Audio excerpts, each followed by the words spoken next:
Welcome, fellow travelers of the forgotten roads and wanderers of wilds to the Verdant Enclave. I'm your host and sometimes friendly DM. More relevant to today's discussion, I'm also your fellow wanderer and wilderness guide to the Ranger class of 5th edition Dungeons & Dragons.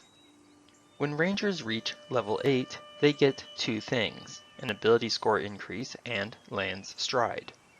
At level 9, Rangers seemingly get next to nothing, aside from an increase to their proficiency bonus. Oh, and access to level 3 spells. In Ranger spellcasting, there are subtle nuances to these spell choices that distinguish them from previous levels. But overall, level 9 seems, well, underwhelming at first glance for Rangers who are used to making a variety of choices each level up so far. Now, however, the spell choices you make at level 9 as a ranger are the only real choices you'll be making, and it marks a kind of turning point for the ranger you're playing. If you're playing as a hunter, you will still have subclass choices to make, but the choices you'll have per level will change slightly. Let's take a look at the spell list.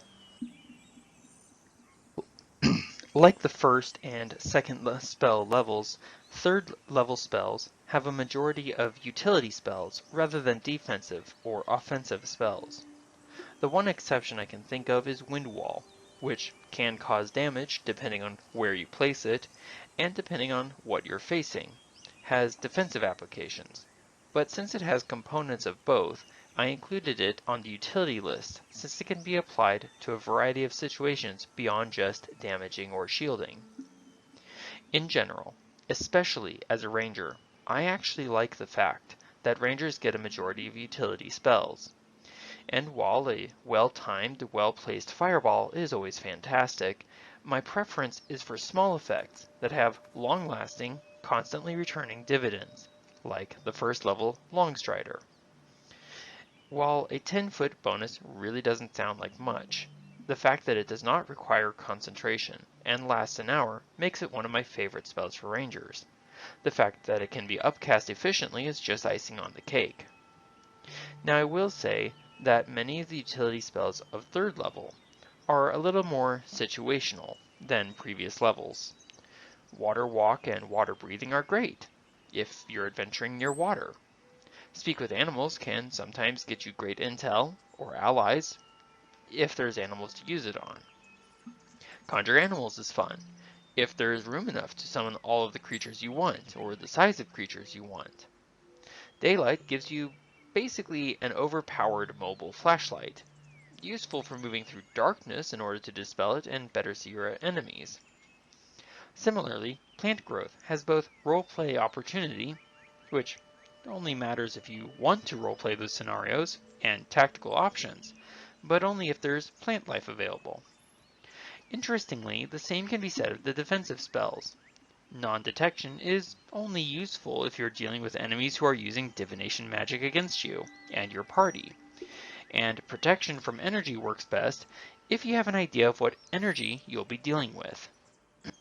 More so than the spell choices made at earlier levels, the situational nature of these spells reflects that you've moved from a foundation built establishing approach for your ranger to something more character or campaign specific. For example, Longstrider is generally good in any circumstance and any battle. In that regard, it is a foundational style spell, as it is good regardless of how your ranger employs it. But now you can flavor your spell choices to your campaign. If you're dealing with a bunch of drow in the Underdark, Daylight might be a really strong choice. Or it's useful as a really enormous flare signal. It does not require concentration, has a massive area of effect, and can help level the playing field, removing advantage from your enemies and disadvantage from yourself or your party. Oh, and it lasts for a full hour unless dispelled. If you're sailing the high seas, take Water Walk if you want a fun way to get to enemy ships or strongholds, or Water Breathing for a stealthier approach. If you're wandering through a lot of vegetation or you deal with a lot of farmers, Plant Growth can be employed to massive effect. Choose the spells which match your campaign needs, and can help to free up your allied spellcasters, if any, to choose other spells, creating the opportunity for a broader range of options to be covered. Along the same lines, even the offensive spells are more situational than previous offensive spells. They're best used against groups. They aren't continuous effects like Hunter's Mark, Spike Growth, or Entangling Strike. And while they work with any ranged weapon thrown or shot, they do require the use of ranged weapons, meaning that to make the best use of these spells, you need the spell slot, at least one piece of ammunition, and a group of enemies. Like the other Ranger spells and features though, there are ways to utilize these along with Ranger features to get more out of them than what a surface level examination will get you. For example, Plant Growth combines with a feature gained at level 8, Land Stride, very nicely. If you're dealing with land-based enemies in a plant-filled region, such as a grassland, you can impose a punishing movement cost on them and your allies, while still retaining your own mobility. This is of questionable use, though, because enemies might be able to fly, burrow, or teleport, or they may have ranged attacks. But let's see how the actual strategy of using this spell, combined with the Ranger's other features and spells, might change a combat encounter. For this encounter, I made a team of 3 characters, complete from the player's handbook. A Dwarven Hunter Ranger, defensive fighting style, and Hordebreaker with a glaive, who chose the polearm mastery feat rather than increasing his strength. A half-orc Berserker Barbarian with a maul and fully increased strength, and a high elf Evoker Wizard who also maximized his intelligence. Each of these characters is at level 9, and will be encountering a group of orcs from a distance of 180 feet, with a Manticore acting as a third antagonist for this fight. So we have our 2 parties. On the right we have the Ranger, a Dwarf, a Barbarian, a half-orc, and a high elf wizard. On the far left we have 4 orc archers, an orc war chief, and a knight. And a neutral character up here in the top left, a manticore. This terrain is normal terrain.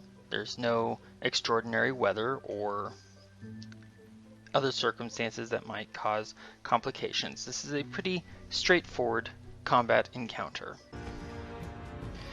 First we have our Orc War Chief, who's going to use his bonus action to move up to his movement speed, and then his regular movement, and then he's going to dash. We have next our Barbarian, Musclehead, that goes his full movement, but is going to ready an action to attack the first enemy who comes within range, rather than pursue farther. Now, as I mentioned, this is normal terrain. As a dwarf, I have a slightly lower than normal speed. I'm also aware that we have our wizard on our team, who has not yet had his chance to build any of his normal defenses. So instead of taking any sort of attack action, I want to take control of the battlefield, and I start by casting Plant Growth.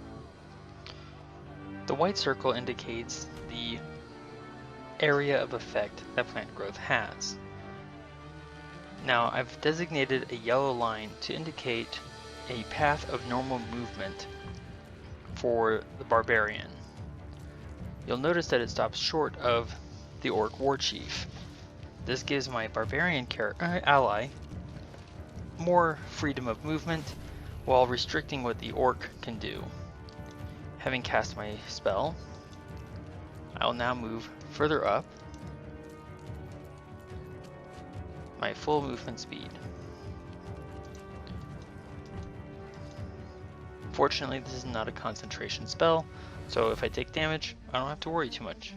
The first scout is going to attack the Barbarian, getting a crit to hit and missing with the second shot. The next scout is going to attack the Ranger, missing both shots. The next scout is going to attack the approaching Manticore, missing both shots. The Manticore moves south but takes the dodge action. The final scout is going to take 2 shots at the wizard, which because of the range means they're attacking at disadvantage, which turns a critical hit into an 18 to hit and a 16 to hit. Both shots are going to hit. I will go ahead and take both hits rather than using a spell slot. For the moment, the archers are going to stay where they are, content to be outside of any sort of range. The knight has no good ranged options, so instead we'll spend his movement and his action to dash. 1 square costs him 20 feet. Dashing means he's able to move that far through the area of plant growth. The Orc War Chief dashes and then uses his bonus action to get as far as he can get.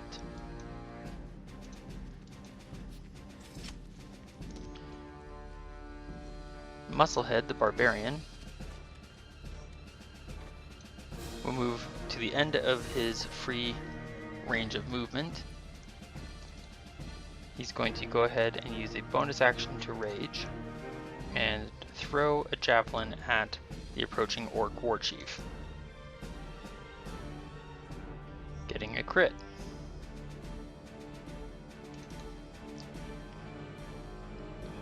With rage damage, that becomes 15 points of damage. Seeing the effectiveness of the archers, Torm, using Land Stride, is going to move his normal speed and is going to cast an additional spell with his action, casting Wind Wall.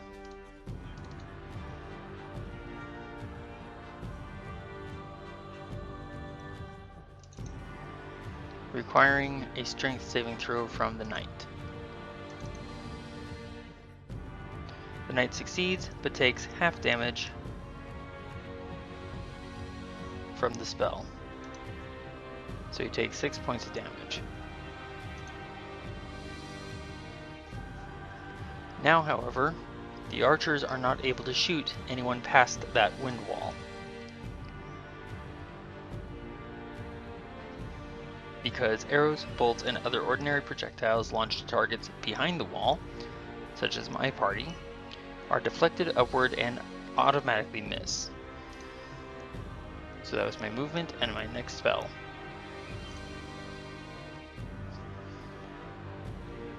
The archers are going to move and attempt to get around the wind wall, but seeing as how they also have a manticore approaching, they will not dash. They will take their actions to shoot the approaching manticore.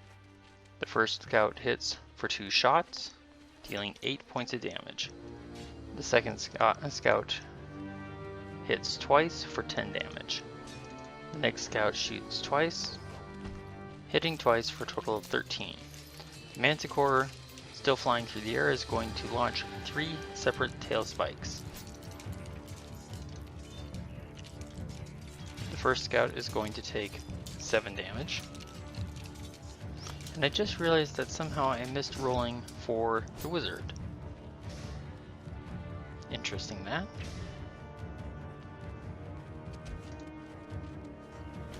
The second shot from the manticore hits for 4 damage.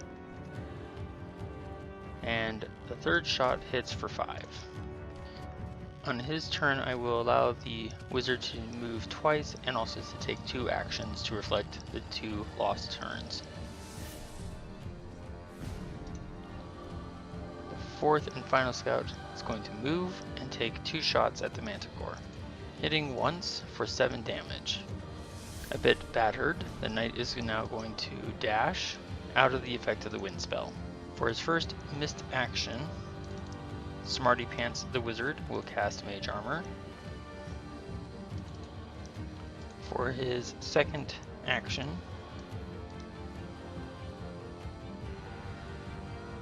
he's going to dash. Because he's entering the area of plant growth, that means that's as far as he can get. And then for his second movement, That's as far as he can go. The Orc War Chief finally is able to get within striking distance of the Barbarian, getting an 18 to hit and a nat 1. Since the Barbarian is raging, he has resistance.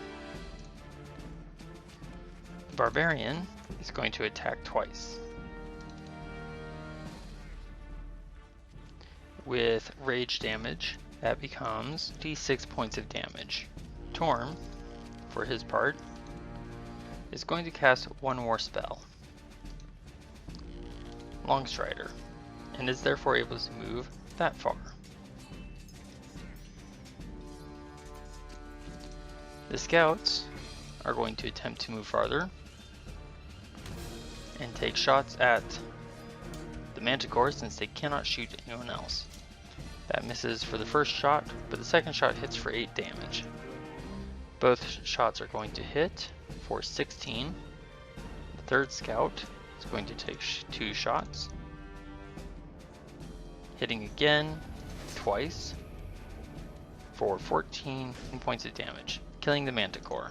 The final scout is going to use his action to dash. The knight also is only able to dash. Seeing this development that one of the archers is almost about to get into range of shooting, now would be an excellent time to use All of Force.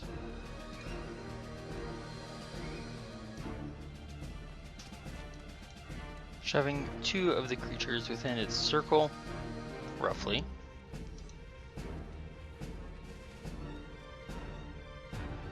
And then moving as far as Smarty Pants can move, thereby further restricting where the scouts can go, and whether or not they can even shoot at the wizard. The Orc War Chief attacks and misses twice in a row. Musclehead the Barbarian is going to use Reckless Attack, hit for 17, and then hit again for another 16. The archers are now, for the most part, fairly well contained. Torm moves as far as he can move and prepares an action to attack once the enemy comes within range. Scout is going to dash, as will this scout. All the scouts have dashed. The knight has to move if he wants to get anywhere close to hitting, and now he is within range of my ranger's glaive. I get 21 to hit for 8 damage.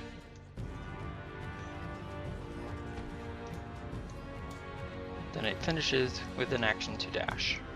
Smarty Pants will use his bonus action to Misty Step 30 feet forward, and Smarty Pants will then use Frostbite against the knight. So thanks to Smarty Pants' potent cantrip, the knight will still take half damage, but will not suffer any of the other effects. And then move forward one more time. The Orc War Chief is going to attack with advantage.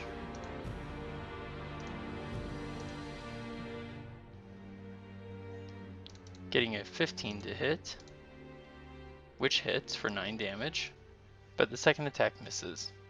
Musclehead will use Reckless Attack to attack with advantage again, dealing 13 points of damage thanks to Rage, and end the Orc War Chief with 10 points of damage. Using his full movement, that's as far as he can go into plant growth. Now, my tactics have actually changed somewhat now for Torm.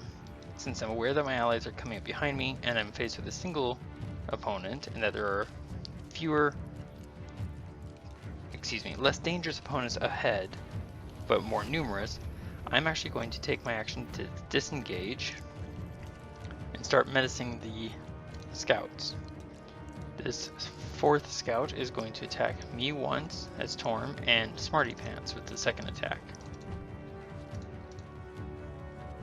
22 is going to hit Torm for 10 damage,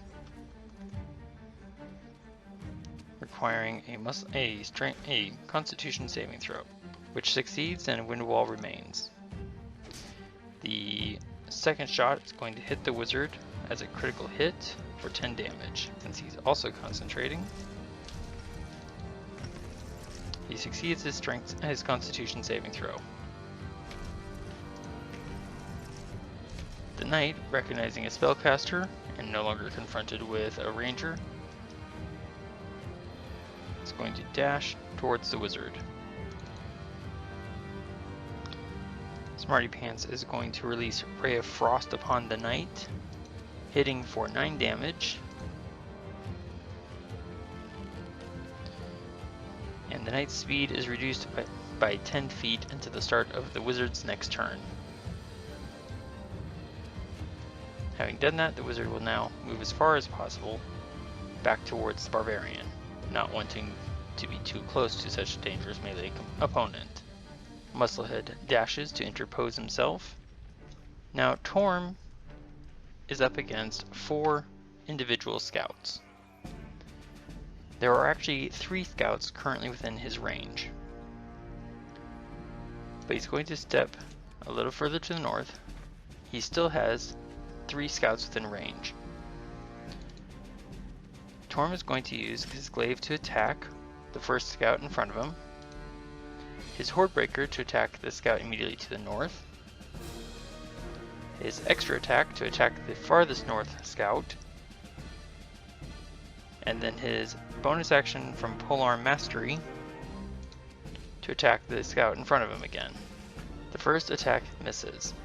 The second attack hits for 12 damage, killing a scout. The third attack hits for 4 damage. The final attack hits again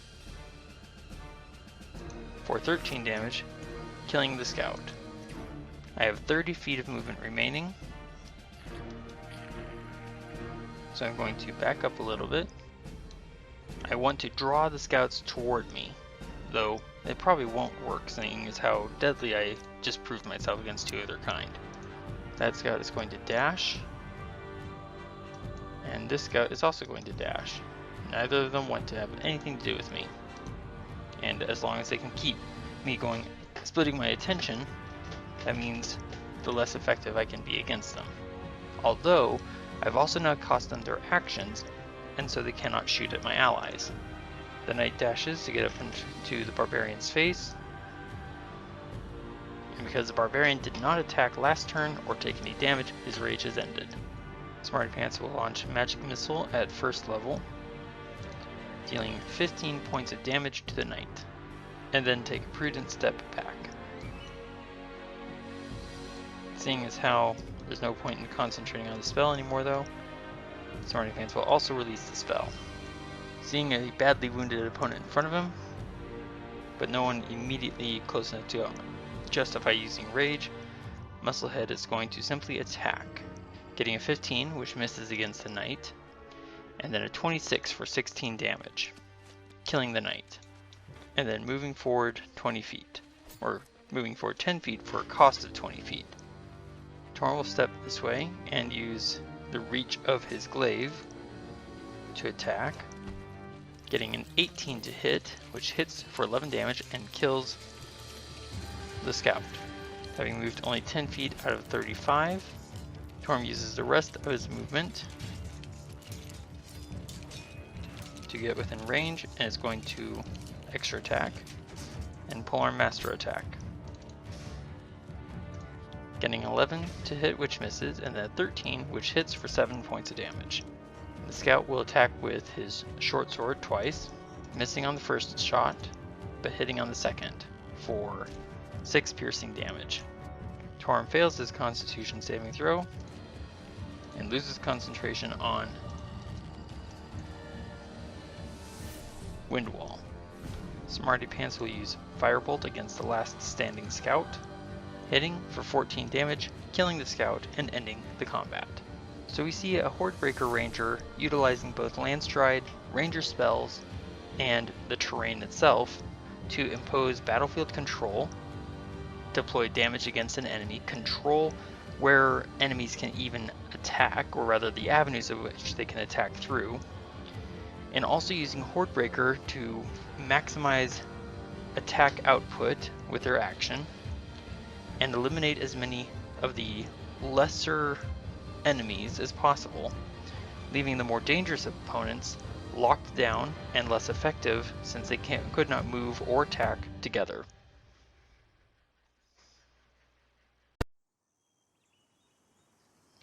Due to the nature of this encounter, attacks were not exchanged until the second round, and the ranger did not give or receive many of those.